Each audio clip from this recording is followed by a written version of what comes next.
Hello everyone, in this tutorial I am going to show you how you can run your HTML file from Visual Studio Code live server. So here you can see I have opened a HTML project in Visual Studio Code and I want to run this in Visual Studio Code live server. So for it, here you will see an option like this extension. So first of all you need to click here extension, then you need to search over here live server, then press enter, and here you can see live server.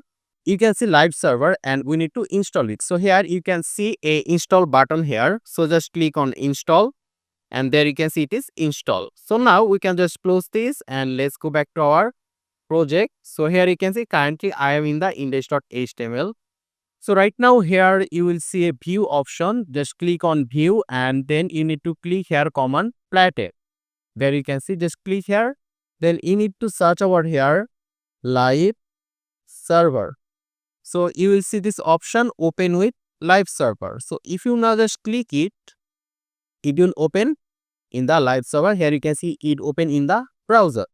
So how can we tell that it open in the live server? So here you can see we have the address here on 27.0.0. on 5500. So if you see this, it means your project open on live server. And let me just show you one more thing, and that is let me just open it over here like this. And let me just make it smaller. So here the benefit of using live server is that if you make any changes in the code and just save it, it will automatically reflect it over here. It means you do not have to refresh over here. So let me just show you. Here you can see we have a div, and if I now just remove the div and save it over here, it will be automatically reflected over here. There you can see. So this is how you can run HTML code in Visual Studio Code live server. I hope this was useful. Make sure to subscribe and I hope to see you in the future tutorials.